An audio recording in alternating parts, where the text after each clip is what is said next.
तो स्टार्ट करते हैं इलेक्ट्रोस्टैटिक्स से। इलेक्ट्रोस्टैटिक्स का वर्ड दो वर्ड से मिलके बना है। First one is electro and second one is statics. Electro मतलब चार्ज, इलेक्ट्रो का वर्ड चार्ज के साथ एसोसिएटेड है, और स्टैटिक्स का वर्ड इसका मतलब होता है in the state of rest. तो इलेक्ट्रोस्टैटिक्स में हम डिस्कस करेंगे चार्जेस को जो कि रेस्ट में होंगे, और चार्जेस के बारे में क्या चीज डिस्कस करेंगे, वी विल स्टडी के उन चार्जेस के दरमियान में कौन कौन सी फोर्सेस एग्जिस्ट करती हैं।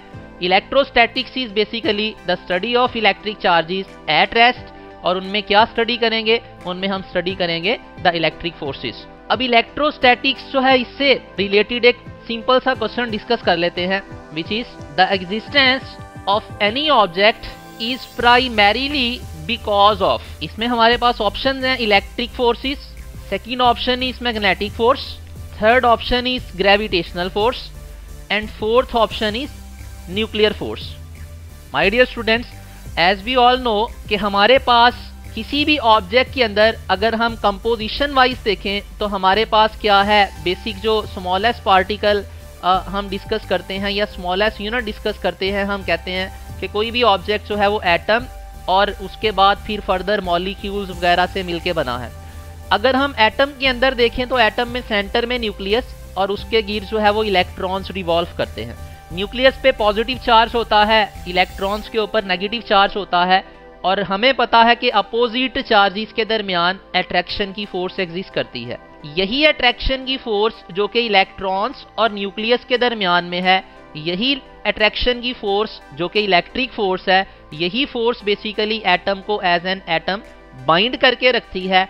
और हमें पता है कि हर ऑब्जेक्ट एटम्स के कॉम्बिनेशन से मिलके बना है, तो इट मीन्स कि यहाँ पे हमारा आंसर क्या आएगा कि ऑब्जेक्ट्स जो हैं उनकी प्राइमरीली उनका एग्जिस्टेंस जो है that is because of electric force. Now next हम डिस्कस कर लेते हैं, चूंकि हमने इलेक्ट्रोस्टैटिक्स में इलेक्ट्रिक चार्जेस को डिस्कस करना है तो इलेक्ट्रिक चार्जेस के बारे में चंद एक वेरी बेसिक पॉइंट्स हैं। First one is definition.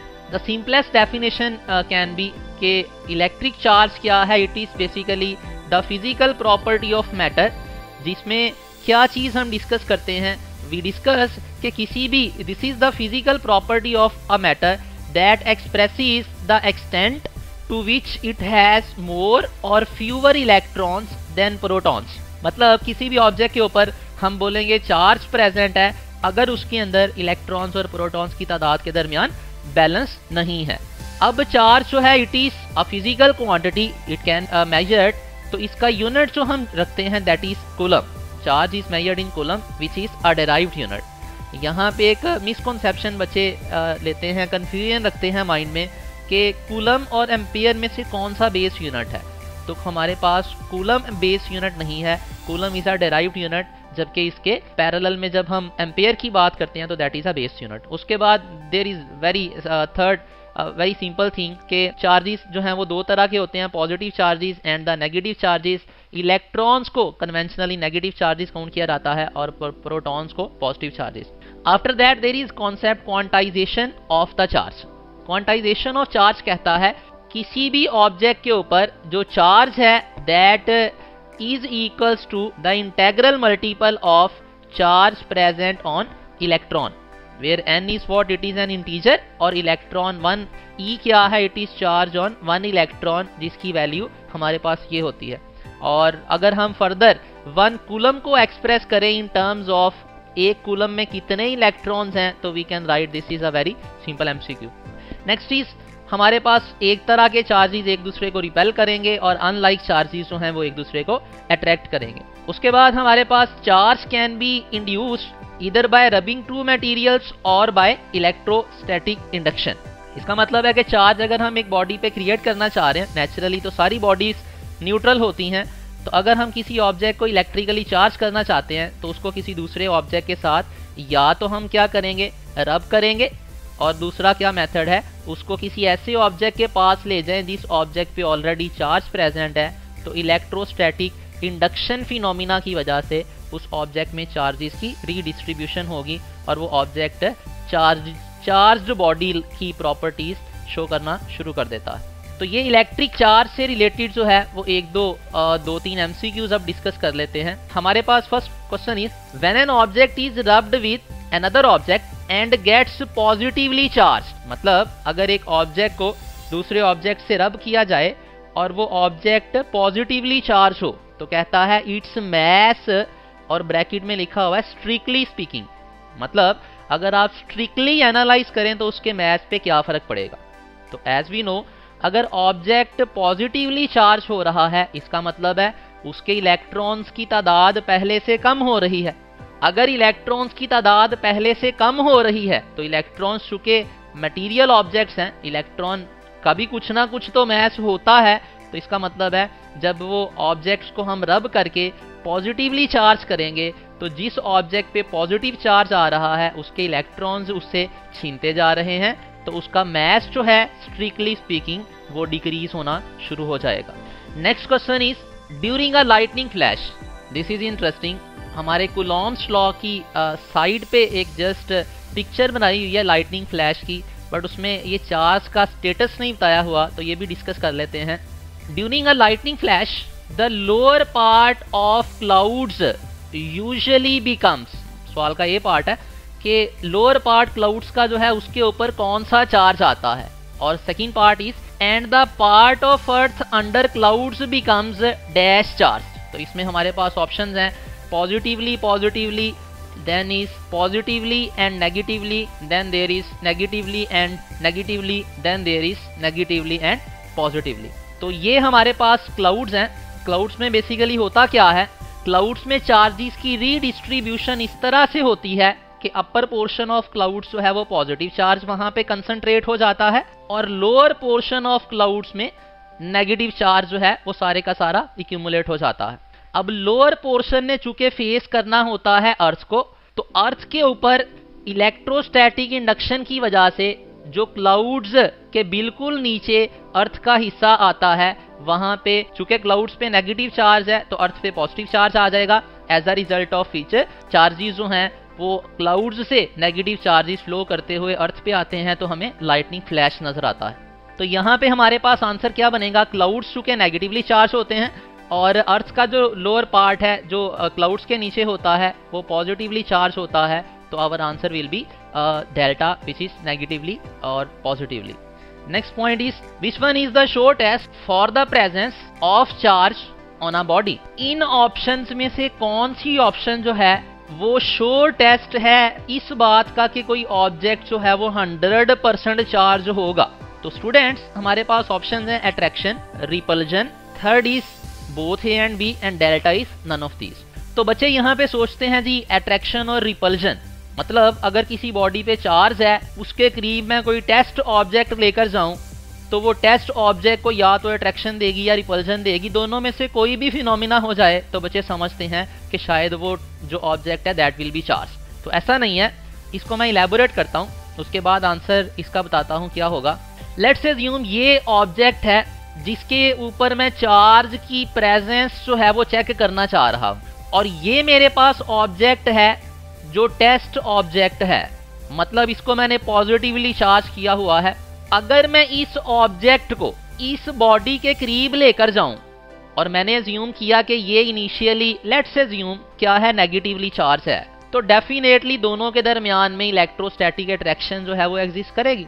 लेकिन अगर सिचुएशन ऐसी हो जाए कि मेरे पास ये टेस्ट बॉडी मैं लेके जा रहा हूं, ये टेस्ट ऑफ चार्ज बॉडी, इसको मैं लेके जा रहा हूं उस बॉडी के पास जिसके ऊपर मैंने प्रेजेंस ऑफ चार्ज जो है वो डिटरमिन करनी है, और लेट्स अज्यूम वो जो बॉडी है जिस पे प्रेजेंस ऑफ चार्ज मैं देखना चाह रहा हूं वो बॉडी इलेक्ट्रिकली अज्यूम कर लो न्यूट्रल है, तो ये वाली बॉडी जब उसके पास लेकर जाएंगे तो इलेक्ट्रोस्टैटिक इंडक्शन फिनोमिना से उसकी ये वाली साइड जो इस बॉडी को फेस कर रही है ये नेगेटिवली चार्ज हो जाएगी, मतलब नेगेटिव चार्ज सारा यहाँ पे इकट्ठा हो जाएगा, और अपोजिट साइड पे क्या हो जाएगा, सारे का सारा पॉजिटिव चार्ज इकट्ठा हो जाएगा। अब चूंकि यहाँ पे नेगेटिव चार्ज इकट्ठा हो गया तो अब भी इन दोनों ऑब्जेक्ट्स के दरमियान जो है वो अट्रैक्शन होगी। इसका मतलब ये हुआ कि अगर बॉडी इलेक्ट्रिकली न्यूट्रल हो या बॉडी इलेक्ट्रिकली चार्ज हो, दोनों केसेस में अट्रैक्शन का फिनोमिना जो है वो पॉसिबल हो सकता है। तो इसका मतलब ये हुआ कि हमारे पास फिर अट्रैक्शन अगर दो बॉडीज के दरमियान में हो तो हम श्योरिटी के साथ 100% श्योरिटी के साथ नहीं कह सकते कि वो जो बॉडी जिसके ऊपर प्रेजेंस ऑफ चार्ज हम चेक करना चाह रहे हैं वो बॉडी डेफिनेटली चार्ज है। ये 100% हम स्टेटमेंट नहीं दे सकते क्योंकि यहाँ पे हमने देखा ये बॉडी चार्ज थी, वेरी गुड, इसमें अट्रैक्शन हुई, आई कैन से कि जी बॉडी के ऊपर चार्ज है। लेकिन यहाँ पे तो बॉडी इलेक्ट्रिकली न्यूट्रल थी, तब भी अट्रैक्शन हुई, तो इसका मतलब है अट्रैक्शन फिर 100% श्योरिटी नहीं है। यहाँ पे हमारे पास फिर आंसर ऑटोमेटिकली क्या बन जाएगा, इट विल बी रिपल्शन। तो नेक्स्ट हमारे पास फर्स्ट टॉपिक स्टार्ट करते हैं विच इज कूलॉम्स लॉ। इससे पहले हमने बेसिक्स इलेक्ट्रोस्टैटिक्स की डेफिनेशन और उससे रिलेटेड चंद एक पॉइंट्स डिस्कस किए। अब कूलॉम्स लॉ डिस्कस करते हैं। कूलॉम्स लॉ बेसिकली हमें इलेक्ट्रोस्टैटिक फोर्स जो है उसकी मेजरमेंट सिखाता है। हमने डिस्कस किया कि इलेक्ट्रोस्टैटिक्स जो है उसमें हमने डिस्कस करना है चार्जेस एट रेस्ट, और चार्जेस एट रेस्ट के बारे में क्या चीज डिस्कस करनी थी, ऑब्वियसली इलेक्ट्रोस्टैटिक फोर्सेस को डिस्कस करना था।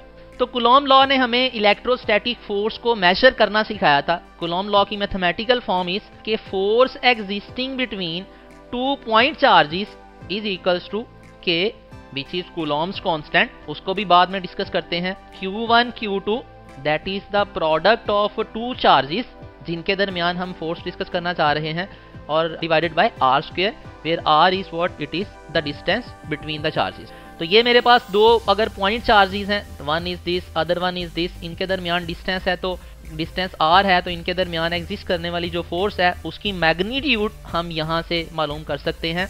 अब ये फॉर्मूला हमें ये कह रहा है कि फोर्स जो एग्जिस्ट करेगी उसकी मैग्नीट्यूड डायरेक्टली प्रोपोर्शनल है प्रोडक्ट ऑफ चार्जेस के। प्रोडक्ट ऑफ चार्जेस के डायरेक्टली प्रोपोर्शनल है। मतलब अगर मैं यहाँ पे एक पॉइंट एमसीक्यू वाइज डिस्कस करना चाहूँ तो इट कैन बी कि अगर if the magnitude of either charge is doubled, इसका मतलब है अगर दो जो चार्जेस मैं डिस्कस कर रहा हूं उनमें से किसी एक चार्ज की मैं मैग्नीट्यूड डबल कर दूं, तो चूंकि यहां मैं दोनों वाले चार्जेस में से एक चार्ज की मैग्नीट्यूड डबल कर रहा हूं, तो इनमें से या तो इसको मैं डबल करूंगा या मैं इस वाले चार्ज की मैग्नीट्यूड डबल कर दूंगा। तो ऑटोमेटिकली क्या होगा, चूंकि एक चार्ज की मैग्नीट्यूड डबल की तो फोर्स भी क्या हो जाएगी, पहले से 2 टाइम्स हो जाएगी। लेकिन अगर मैं दोनों चार्जेस की मैग्नीट्यूड डबल कर दूं, तो चूंकि फोर्स डायरेक्टली प्रोपोर्शनल है प्रोडक्ट ऑफ चार्जेस के, तो दोनों की मैग्नीट्यूड डबल करने से फोर्स क्या हो जाएगी, 2 मल्टीप्लाइड बाय 2। एक चार्ज की मैग्नीट्यूड डबल की, दूसरे की डबल की, प्रोडक्ट इनकी क्या बनेगी, 4 बन जाएगी। इट मींस के फोर्स अब क्या हो जाएगी, it will B 4 times. Next चीज, कूलॉम फोर्स जो है वो इनवर्स स्क्वायर लॉ ओबे करती है। बट इनवर्स स्क्वायर लॉ क्या होता है, it is force is inversely proportional to the square of distance. अब यहां से भी हम एमसीक्यू वाइज डिस्कशन कर सकते हैं कि अगर डिस्टेंस की वैल्यू डबल कर दी जाए तो डिस्टेंस डबल करने से क्या होगा, हमारे पास फोर्स की वैल्यू, चूंकि फोर्स जो है वो इनवर्सली प्रोपोर्शनल है स्क्वायर ऑफ डिस्टेंस के, तो अगर मैं डिस्टेंस डबल करूं तो फोर्स क्या होगी, 1/2 स्क्वायर टाइम्स। मतलब फोर्स की वैल्यू कितने टाइम्स हो जाएगी, 1/4 टाइम्स। 1/4 टाइम्स कह लें फोर्स, या 4 टाइम्स फोर्स डिक्रीज कह लें, दोनों का मतलब सेम ही होगा। नेक्स्ट, अगर इन दोनों को हम कंबाइन करें तो हमारे पास रिलेशन बनेगा F is directly proportional to Q1 Q2 over R square. अब इससे रिलेटेड भी हम एक आध एमसीक्यू टाइप पॉइंट डिस्कस कर लेते हैं कि अगर दोनों चीजों को चेंज किया जाए, मतलब डिस्टेंस भी डबल कर दिया जाए और magnitude of both charges is also doubled, तो दोनों चीजों को चेंज करने से अब क्या कैसे सॉल्व किया करेंगे हम, चूंकि उसने कहा दोनों चार्जेस की मैग्नीट्यूड भी डबल की डिवाइडेड बाय डिस्टेंस भी डबल किया। अब चूंकि डिस्टेंस का स्क्वायर इन्वॉल्व है तो 2 का स्क्वायर आ जाएगा, तो ऊपर नीचे क्या बनेगा, 4/4। 4 से कैंसिल हो जाएगा। इसका मतलब क्या होगा कि जो फोर्स नए वाली होगी वो फोर्स की वैल्यू ओरिजिनल वाली पहले वाली फोर्स के बराबर होगी, क्योंकि ऊपर नीचे जो हमने चार्जेस और डिस्टेंस को चेंज किया था दोनों का इफेक्ट कैंसिल हो गया। नेक्स्ट हमारे पास है ये जो हमने यहाँ पे बोला था K इज कूलम कांस्टेंट, तो इसके बारे में चंद एक की पॉइंट्स हैं। कूलम कांस्टेंट के बारे में हम इसकी डिपेंडेंस पहले डिस्कस कर लेते हैं। कूलम कांस्टेंट 2 चीजों पे डिपेंड करता है, एक है units of F, Q and R, और दूसरी चीज है मीडियम बिटवीन द चार्जेस। अब यूनिट्स अगर हम एसआई इनके लें, एफ क्यू और आर के एसआई यूनिट्स फॉलो करें, चार्जेस के दरमियान एज्यूम कर लें कि वैक्यूम है, तो हमारे पास कूलम कांस्टेंट की ये वाली वैल्यू आएगी 9 × 10 की पावर 9 न्यूटन मीटर स्क्वायर। और ये जो यहाँ पे एप्सिलॉन नॉट है, जिसको हम परमिटिविटी ऑफ फ्री स्पेस या वैक्यूम कहते हैं, उसकी वैल्यू भी हम यहाँ पे याद करेंगे। और सेकंड चीज कि कूलम कांस्टेंट जो है वो डिपेंड करता है मीडियम बिटवीन चार्जेस पे। अब मीडियम बिटवीन चार्जेस आम तौर पे हम क्या कंसीडर करते हैं कि इन दोनों चार्जेस के दरमियान कुछ भी नहीं है, मतलब वैक्यूम है। तो वैक्यूम के केस में तो कूलम कांस्टेंट की ये वाली वैल्यू हम चलाएंगे।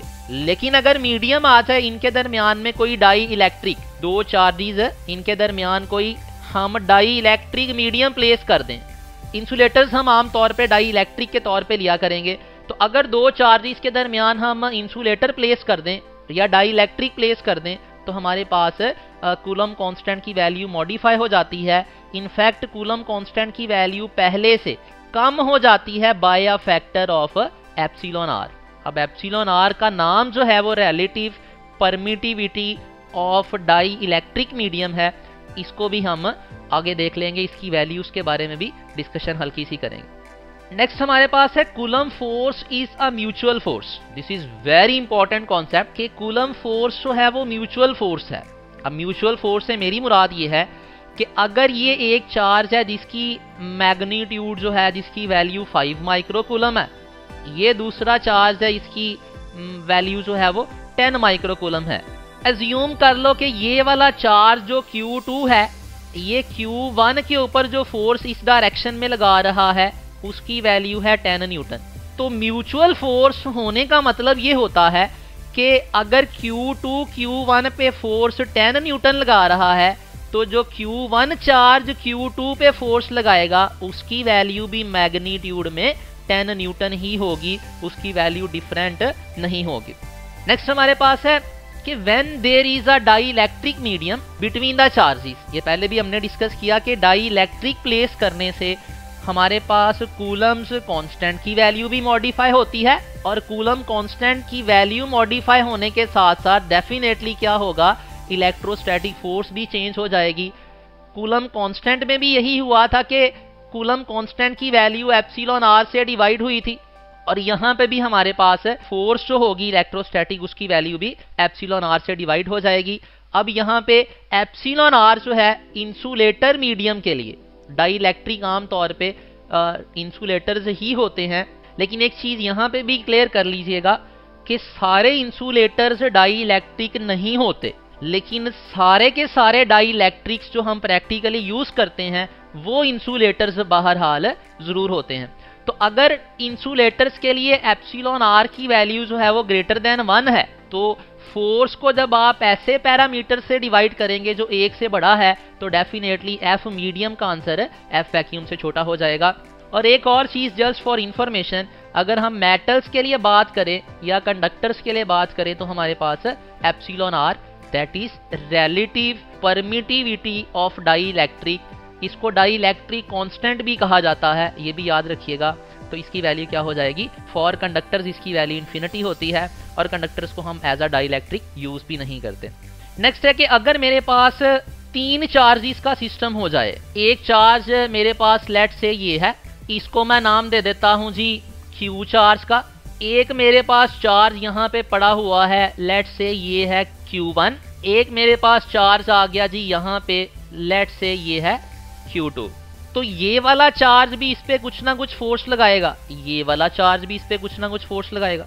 तो हमें जो फोर्स की नेट मैग्नीट्यूड है अगर इस चार्ज पे निकालनी हो, तो हम यूज करेंगे वही फॉर्मूला जो वेक्टर अलजेब्रा में हम रिजल्टेंट की मैग्नीट्यूड का यूज करते थे, general formula. That is F जो नेट होगी उसकी मैग्नीट्यूड बराबर है F1 स्क्वायर, जो कि लेट से इसकी जो फोर्स है इस चार्ज के ऊपर, उसको मैं F1 अगर नाम दे रहा हूं। इस चार्ज की फोर्स इस वाले सेंट्रल चार्ज पे अगर F2 है, तो मेरे पास F1 square plus F2 square plus 2F1 F2 into cos of angle theta. Theta यहाँ पे क्या होगा, F1 और F2 के दरमियान एंगल जो बन रहा है वो होगा। तो ये मेरे पास आ गया। अगर मेरे पास 3 चार्जेस का सिस्टम हो तो किसी भी चार्ज पे जो नेट फोर्स है वो कैसे कैलकुलेट करनी है। नेक्स्ट मेरे पास है कन्वेंशनली अगर मैं अट्रैक्टिव फोर्सेस की बात करूं तो अट्रैक्टिव फोर्सेस जो हैं वो कन्वेंशनली नेगेटिव हैं और रिपल्सिव फोर्सेस जो हैं वो कन्वेंशनली क्या होती हैं,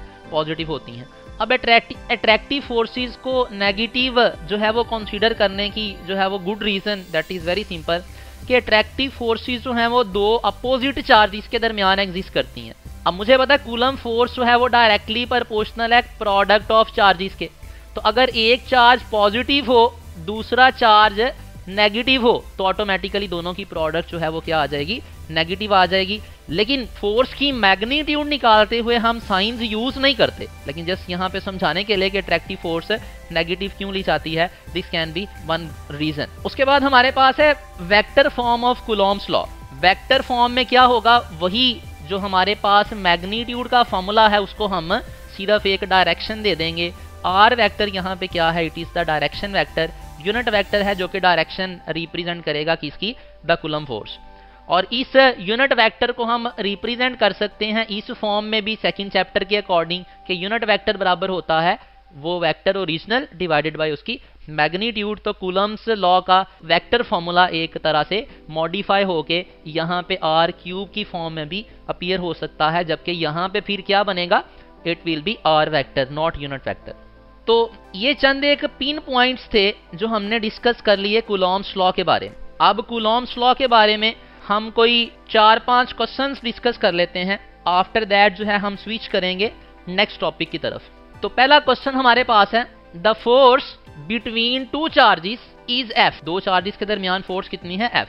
अगर distance between the charges increased by 2 times या इंक्रीजेज 2 टाइम्स, और दूसरी चीज क्या की हमने, a medium of epsilon r equals to 4 is introduced between the charges. तो कहता है अब ये चीज करने से, मतलब डिस्टेंस डबल करने से और मीडियम प्लेस करने से, मीडियम जिसका एप्सिलॉन आर 4 है वो प्लेस करने से कूलम फोर्स कैसे मॉडिफाई होगी।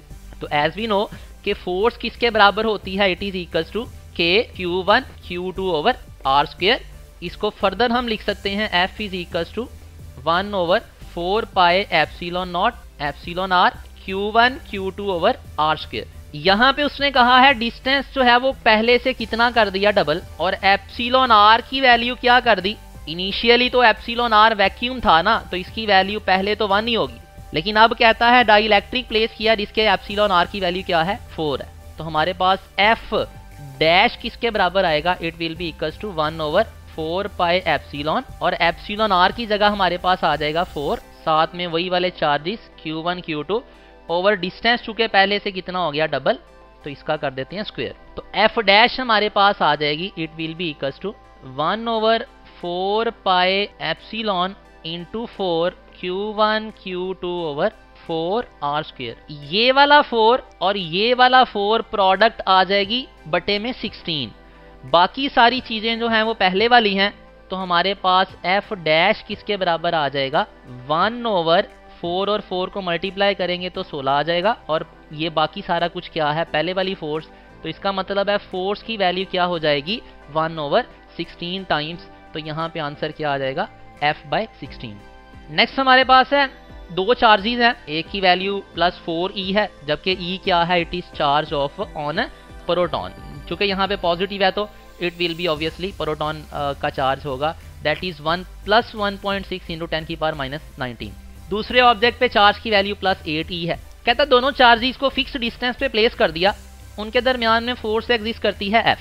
अब अगर क्या किया जाए, if both charges are given a charge of -4e, तो उनके दरमियान में फोर्स की वैल्यू जो है वो कैसे मॉडिफाई हो जाएगी। तो पहले दोनों चार्जेस जो हैं उनकी वैल्यू क्या है, +4e और +8e। मतलब अगर ये एक चार्ज है, इसको मैं नाम दे देता हूँ +4e, ये एक और चार्ज है, इसको मैं नाम दे देता हूँ +8e। दोनों के ऊपर हमने चार्ज एक ऐड किया है जिसकी वैल्यू क्या है, -4e, इस पे भी दिया, -4e इसको भी दिया। तो डेफिनेटली होगा क्या, ये -4e इसके साथ मिलके नेट चार्ज क्या कर देगा, इसके ऊपर नेट चार्ज 0 हो जाएगा। इस ऑब्जेक्ट के ऊपर नेट चार्ज बहरहाल आएगा, that will be plus 4e। तो अब अगर देखा जाए ये बॉडी तो न्यूट्रल हो गई, तो अगर बॉडी न्यूट्रल हो गई तो एक न्यूट्रल बॉडी और दूसरी चार्ज बॉडी के दरमियान force, Coulomb force, electrostatic force exist नहीं करेगी, मतलब फोर्स की वैल्यू क्या हो जाएगी, यहाँ पे 0 हो जाएगी। Next question is the force between to charged spheres with charges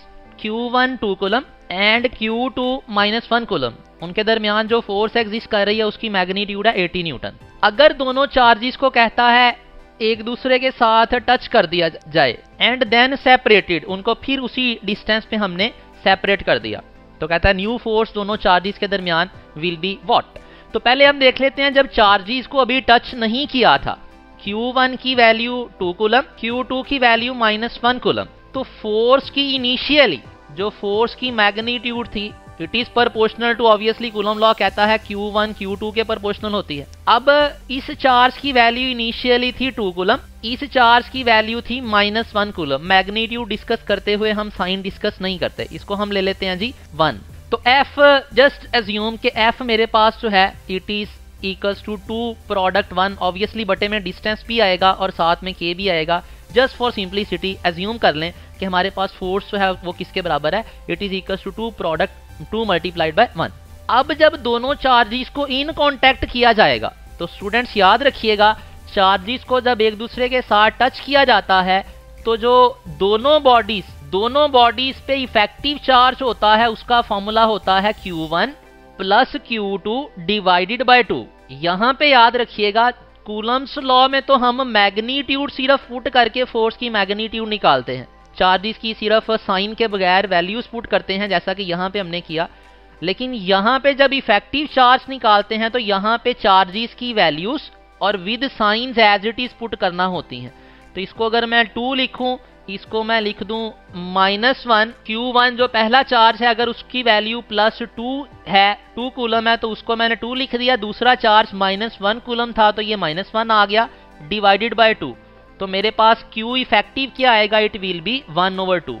मतलब अब Q1 की वैल्यू भी 1/2 हो जाएगी और Q2 की वैल्यू भी 1/2 हो जाएगी। तो अब हमारे पास फोर्स जो आएगी F डैश, चूंकि उसने प्रोपोर्शनल होना है Q1 Q2, मतलब कांटेक्ट के बाद Q1 जो Q2 है, दोनों की वैल्यूज चूंकि अब कितनी हैं, दोनों की वैल्यूज हैं 1/2 और 1/2। तो ये वाली अगर मैं प्रोडक्ट की बात करूं तो मेरे पास F डैश, अगर मैं इक्वालिटी जस्ट एज्यूम कर लूं तो मेरे पास F डैश आ जाएगी 1/4। इसको मैं यूं भी तो लिख सकता हूं ना, 2 डिवाइडेड बाय 8 लिख सकता हूं। अब 2 वाली प्रोडक्ट क्या थी, ये पहले वाली फोर्स थी जो यहाँ पे आई थी, यहाँ पे चार्जेस की प्रोडक्ट 2 थी ना, तो बटे में फैक्टर क्या आ गया 8। इसका मतलब है F डैश किसके बराबर हो जाएगी, F dash will be equals to F divided by 8। तो हमारे पास क्वेश्चन में इनिशियल फोर्स 80 न्यूटन है, उसको जब हम 8 से डिवाइड करेंगे तो हमारे पास आंसर क्या आ जाएगा, इट विल बी 10 न्यूटन जी। Next is a charge Q1 exerts some force on a second charge Q2. If a third charge Q3 is brought near the force that Q1 exerts on Q2, तो कहता है जी अगर एक charge मेरे पास Q1 है वो दूसरे चार्ज Q2 पे फोर्स कुछ एक्सर्ट करता है, तो जब तीसरा चार्ज Q3 उनके करीब लाया जाएगा तो अब क्या Q1 की फोर्स Q2 पे पहले से डिफरेंट होगी। तो आंसर यहाँ पे बड़ा सिंपल सा है, याद रखिएगा 2 अगर चार्जेस हैं उनके करीब बेशक 15-10 और चार्जेस ले आए तो उनके दरमियान जो इंडिविजुअल फोर्स पहले एग्जिस्ट कर रही थी उस फोर्स पे कोई फर्क नहीं पड़ता। हाँ, अलबत्ता जो नेट फोर्स होती है वो चेंज होती है, और नेट फोर्स कैसे चेंज होगी उसका फॉर्मूला भी हमने डिस्कस कर लिया। तो ये चंद एक हमारे पास पॉइंट्स थे।